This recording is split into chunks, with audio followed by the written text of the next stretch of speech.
Hi friends, Tamil senior second பேப்பரில் இருக்கக்கூடிய எலாபரேஷன்ற டாப்பிக்லேருந்து first ஹெட்டிங்கான ஒப்பந்த புள்ளி அறிவிப்பு, அதுக்கான ஃபார்மேட் என்ன அப்படின்றத நம்ம டீட்டெயில்டாக இந்த வீடியோவில் பார்க்கலாம்.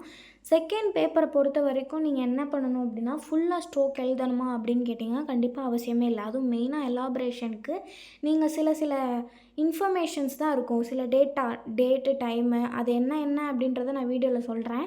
நீங்கள் அதை மட்டும் நீங்கள் கரெக்டாக நோட் பண்ணாலே போதும். நம்ம இந்த ஃபார்மேட்டை வச்சு ஃபுல்லாக நம்மளால் எழுதிட முடியும். நீங்கள் ஃபுல்ஸ்னால் நான் ஸ்ட்ரோக் போடுறேன் அப்படின்னு சொல்லிட்டு முக்கியமான டேட்டோ இல்லை டைமையோ நீங்கள் மிஸ் பண்ணி தப்பாக எழுதிட்டீங்க அப்படின்னா கண்டிப்பாக உங்களுக்கு அந்த இடத்துல மார்க் லூஸ் பண்ணுவாங்க. ஏன்னா அதுதான் ஆன்சர் கீயே. நீங்கள் அதுலேயே நீங்கள் மிஸ்டேக் பண்ணுறீங்க, மற்றதை ஃபோக்கஸ் பண்ணிவிட்டு அப்படின்னா கண்டிப்பாக மார்க்ஸ் லூஸ் ஆயிடும். ஸோ எந்தெந்த இன்ஃபர்மேஷனுக்கு மெயினாக இன்ட்ரெஸ்ட் கொடுக்கணும், கவனமாக எதை நீங்கள் எழுதணும் அப்படின்றத நான் இந்த வீடியோவில் சொல்கிறேன்.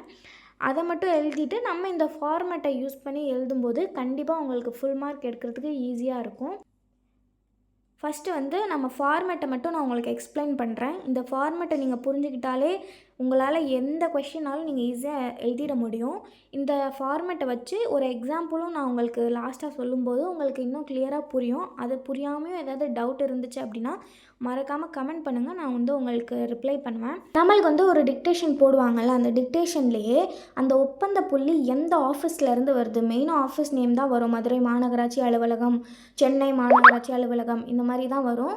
இல்லை அப்படின்னா சில ரேர் கேஸில் டிபார்ட்மெண்ட் நேம், பேருந்து கழகம், அந்த மாதிரி ஏதாவது டிபார்ட்மெண்ட் நேம் வரும். அந்த நேமை தான் ஃபஸ்ட்டு நீங்கள் எடுத்து எழுதணும். எழுதிட்டு அது எந்த ஊர், சென்னை, மதுரை, விழுப்புரம், இந்த மாதிரி எதாவது சொல்லுவாங்க. அதை நீங்கள் இந்த இடத்துல எழுதணும். அண்டு லெஃப்ட் சைடு கார்னரில் நீங்கள் என்ன எழுதணும் அப்படின்னா, இந்த ஒப்பந்த புள்ளிக்கு ஒரு நம்பர் கொடுக்கணும். அது எப்படி எழுதணும்னா இந்த ஃபார்மெட்டில் தான் நீங்கள் எழுதணும். ஓ போட்டு கமா, பூ கமா, என், ஃபுல் ஸ்டாப், அப்புறம் ஏதாவது 2 டிஜிட் நம்பர் இல்லை 3 டிஜிட் நம்பர் எழுதி பார் போட்டுட்டு நீங்கள் எந்த இயர் எழுதுறீங்களோ அந்த இயர் போட்டிங்க அப்படின்னா கரெக்டாக இருக்கும். அண்ட் அதுக்கு ஸ்ட்ரைட்டாக அதே லைனில் நீங்கள் டேட் போடணும். இந்த டேட்டை பொறுத்த வரைக்கும் நீங்கள் எந்த டேட் போடணும் அப்படின்னா, உங்கள் ஒப்பந்த புள்ளி பேசேஜ்லேயே ஒப்பந்த புள்ளி லாஸ்ட் சப்மிஷன் டேட்டுன்னு சொல்லி ஒரு டேட் கொடுப்பாங்க. அந்த டேட்டில் இருந்து கரெக்டாக 1 மாதமோ இல்லை 1.5 மாதமோ தள்ளின முன்னாடி இருக்கக்கூடிய டேட்டை தான் நீங்கள் இங்கே போடணும். நல்லா ஞாபகம் வச்சுக்கோங்க, 1 மாதத்துக்கு முன்னாடி இருக்கக்கூடிய டேட்டு தான் மேலே இந்த இடத்துல ரைட் சைட் கார்னரில் வரணும். இதுதான் ஃபஸ்ட்டு 3 ஸ்டெப் நீங்கள் கரெக்டாக எழுதணும்.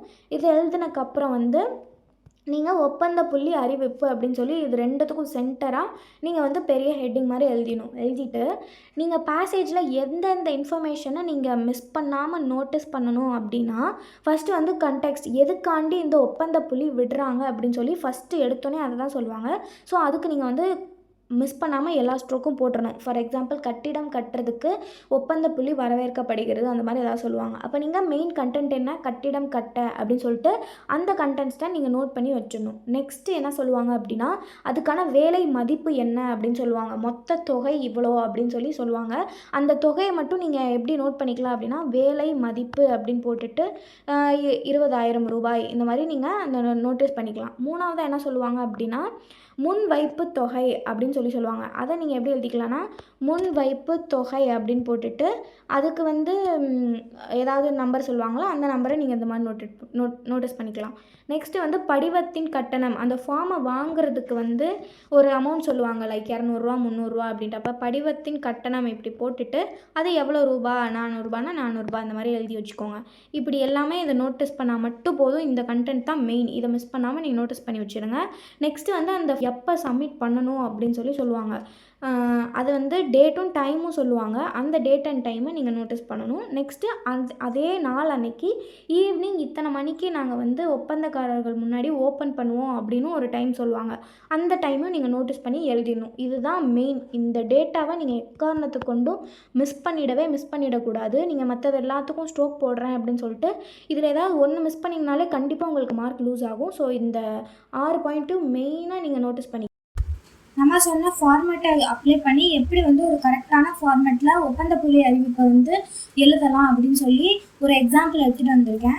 ஃபஸ்ட்டு நான் சொன்ன மாதிரி அந்த ஆஃபீஸோட நேமை நீங்கள் டாப்பில் எழுதிட்டு அது எந்த அட்ரஸ், சென்னை, விழுப்புரம், காஞ்சிபுரம், இந்த மாதிரி ஏதாவது அட்ரஸ் வந்துச்சுன்னா அந்த அட்ரஸ் எழுதிட்டு லெஃப்ட் சைட் கார்னரில் ஒப்பந்த புள்ளி எண் அண்ட் அதோட டேட்டு, நெக்ஸ்ட்டு ஒப்பந்த புள்ளி அறிவிப்புன்னு சொல்லி சென்டரில் எழுதிக்கோங்க. இங்கே நான் பாக்ஸ் போட்டிருக்கேன் பார்த்துருக்கீங்களா, இந்த கண்டென்ட் மட்டும்தான் உங்கள் ஸ்பீடுக்கு ஏற்ற மாதிரி மாறிக்கிட்டே வரும். மற்ற எல்லாமே நீங்கள் கண்டிப்பாக மகப் பண்ணி அப்படியே எழுதிக்கலாம் உங்களோட ஸ்பீடில். இங்கே வந்திருக்க கண்டென்ட் மட்டும்தான் மாறுமே தவிர இது எல்லாத்தையுமே நீங்கள் அப்படியே மனப்பாடம் பண்ணி அந்த கண்டென்ட்டோட ஜாயின் பண்ணி எழுதிக்கலாம். இதுதான் வந்து ஃபார்மேட். நீங்கள் ஃபஸ்ட்டு நோட்டீஸ் பண்ணியிருப்பீங்களே எதுக்காண்டி இந்த ஒப்பந்த புள்ளி வருது, அதை தான் நீங்கள் ஃபஸ்ட்டு பாயிண்டில் எழுதணும். இங்கே வந்து எக்ஸாம்பிள் பாருங்கள், சென்னை மாநகராட்சி ஆணையத்தில் சில மின்சார பொருட்கள் வாங்குறதுக்கு இந்த ஒப்பந்த புள்ளியை வந்து ரிலீஸ் பண்ணுறாங்க. ஸோ அந்த இதை எழுதிட்டு நீங்கள் உங்கள் ஸ்பீடில் என்ன வந்துச்சோ அந்த டேட்டாவை எழுதிட்டு மூடி முத்திரையிடப்பட்ட ஒப்பந்த புள்ளிகள் பதிவு பெற்ற ஒப்பந்ததாரர்களிடமிருந்து வரவேற்கப்படுகின்றன. இதை அப்படியே நீங்கள் எழுதிடலாம். ஃபார்மேட்டில் செகண்ட் பாயிண்டில் என்ன இருக்கும் அப்படின்னா, வேலை மதிப்பு கொடுத்துருப்பாங்க. இந்த ஸ்பீடில் வந்து வேலை மதிப்பு கொடுக்கல. உங்களுக்கு எந்த டேட்டா கொடுத்துருக்காங்களோ அந்த டேட்டாவை தான் நீங்கள் கரெக்டாக நோட் பண்ணி எழுதணும். இந்த ஸ்பீடில் வேலை மதிப்பு கொடுக்கல, ஸோ அதனால் அந்த பாயிண்ட்டை விட்டுட்டு, சப்போஸ் கொடுத்துருந்தாங்க அப்படின்னா இந்த இடத்துல ஒரு பாயிண்ட் போட்டு மொத்த வேலை மதிப்பிற்கான தொகை அப்படின்னு சொல்லி அந்த அமௌண்ட் எழுதிடுங்க. நெக்ஸ்ட் மூணாவதாக என்ன நோட்டீஸ் பண்ணியிருப்பீங்க அப்படின்னா, முன்வைப்பு தொகை எவ்வளோன்னு சொல்லியிருப்பாங்க. ஸோ அந்த அமௌண்ட்டை மட்டும் நீங்கள் இந்த இடத்துல 10,000 இந்த ஸ்பீடில் இருக்குது, உங்கள் ஸ்பீடில் எவ்வளோ அமௌண்ட் கொடுத்துருந்தாங்க 70,000 30,000 அந்த மாதிரி இருந்துச்சுன்னா அந்த அமௌண்ட்டை மட்டும் இந்த இடத்துல ரீப்ளேஸ் பண்ணிவிட்டு இந்த பாயிண்ட்டை நீங்கள் அப்படியே நோட்டீஸ் பண்ணி எழுதிடலாம், மனப்பாடம் பண்ணி எழுதிடலாம். தேர்ட் பாயிண்ட் என்ன அப்படின்னு பார்த்தீங்கன்னா, இந்த ஒப்பந்த புள்ளிக்கு வாங்குறதுக்கு 200 ரூபாய்னு இந்த ஸ்பீடில் இருக்குது. உங்கள் ஸ்பீடில் எவ்வளோ சொல்கிறாங்க, 300 ரூபாயோ 400 ரூபாயோ என்ன சொல்கிறாங்களோ அந்த அமௌண்ட்டை இந்த இடத்துல அப்படியே மாற்றி எழுதிட்டு இந்த பாயிண்ட்டை நீங்கள் அப்படியே மகப் பண்ணி அப்படியே எழுதிடலாம். அண்ட் ஃபோர்த் பாயிண்ட்டை பொறுத்த வரைக்கும் அந்த சப்மிஷன் டேட்டு மார்ச் 4ஆம் தேதி 3 மணிக்குள்ளே உங்கள் ஸ்பீடில் என்ன சொல்கிறாங்க எந்த டேட் அண்ட் டைம் கவனமாக நோட் பண்ணி தப்பு இல்லாமல் அதை இந்த இடத்துல எழுதிட்டு மற்றபடி அப்படியே நீங்கள் இதை வந்து காப்பி பண்ணி எழுதிட்டோம் அப்படின்னாலே போதுமானதாக இருக்கும். நெக்ஸ்ட்டு அதே நாள் அன்னைக்கு தான் எத்தனை மணிக்கு திறப்பாங்க அப்படின்னு சொல்லி ஸ்பீடில் சொல்லுவாங்க. 4 மணி 3 மணி இந்த மாதிரி டைம் சொல்லுவாங்க. அந்த டைமை நீங்கள் எழுதி அவங்க முன்னாடி விண்ணப்பதாரர்கள் முன்னிலையில் திறக்கப்படும் அப்படின்னு சொல்லி இந்த பாயிண்ட் எல்லாத்தையும் அப்படியே நீங்கள் எழுதிட்டு வந்துடுங்க. அண்ட் இந்த லாஸ்ட் பாயிண்ட்டை வந்து நீங்கள் எந்த சேஞ்சஸும் பண்ண வேண்டாம், அப்படியே ஃபுல்லாமே கம்ப்ளீட்டாக நீங்கள் வந்து எழுதிட்டீங்க அப்படின்னாலே போதும். அண்ட் முடிக்க போகும்போது ஏதாவது ஒரு நேம் போட்டுட்டு அந்த நேமோட டெசிக்னேஷன் ஆணையர் தானே இந்த ஒப்பந்த புள்ளி ரிலீஸ் பண்ணுறாங்க, அந்த ஸ்பீட்லேயே சொல்லுவாங்க இந்த ஒப்பந்த புள்ளி எந்த அலுவலகத்திலிருந்து யாரால் இந்த நோட்டீஸ் வந்து ரிலீஸ் பண்ணுறாங்க அப்படின்னு சொல்லுவாங்க. ஸோ அந்த டெசிக்னேஷன் கொடுத்தாங்க அப்படின்னா ஆணையர்னு எழுதுங்க, இல்லை எதுவுமே கொடுக்கல அப்படின்னா ஜஸ்ட் நேம் அண்ட் அவங்க அட்ரஸ் மட்டும் கொடுத்தா போதும். இந்த மாதிரி எழுதி முடிச்சிட்டிங்க அப்படின்னாலே ஒப்பந்த புள்ளியில் நீங்கள் ஃபுல் மார்க் வாங்கிடலாம். நான் முன்னே சொன்ன மாதிரி தேவையில்லாத ஸ்ட்ரோக்ஸ்லாம் போடுறேன்னு சொல்லிட்டு இந்த மெயினான பாக்ஸ் கண்டென்ட்டை மட்டும் தப்பாக எழுதியோ இல்லை மிஸ் பண்ணியோ எழுதிட்டீங்க அப்படின்னா உங்களுக்கு டோட்டல் மார்க்கும் போகிறதுக்கு சான்சஸ் இருக்குது. ஸோ திரும்பி நான் சொல்கிறேன், இந்த பாக்ஸ் பாயிண்ட் தான் ரொம்ப இம்பார்ட்டண்ட். இதில் ஒரு அமௌண்ட்டு மாற்றி எழுதினாலும் அது உங்களுக்கு மார்க் லூஸ் ஆகும். ஸோ வந்து கரெக்டாக நோட்டீஸ் பண்ணி எழுதிட்டு இந்த மாதிரி எழுதி முடிச்சிட்டிங்க அப்படின்னா உங்களுக்கு வந்து ஒப்பந்த புள்ளி வந்து கம்ப்ளீட்டாக முடிஞ்சு உங்களுக்கு ஃபுல் மார்க்கே வந்துடும். அண்ட் இதில் ஏதாவது உங்களுக்கு டவுட் இருந்துச்சு அப்படின்னா மறக்காமல் கமெண்ட் செக்ஷனில் சொல்லுங்கள், நான் கிளியர் பண்ணுறேன். அண்ட் இந்த பிடிஎஃப்பும் இந்த ஃபார்மேட்கான பிடிஎஃப்பும் எக்ஸாம்பிள் பிடிஎஃப்பும் உங்களுக்கு வேணும் அப்படின்னா கமெண்ட்டில் சொல்லுங்கள். நான் வந்து டெலகிராம் சேனலில் நான் அதை போஸ்ட் பண்ணுறேன். வேறு ஏதாவது உங்களுக்கு வீடியோஸ் வேணும், செகண்ட் பேப்பரோ இல்லை ஃபர்ஸ்ட் பேப்பருக்கோ ஏதாவது வீடியோஸ் வேணும் அப்படின்னாலும் நீங்கள் மறக்காமல் சொல்லுங்கள்.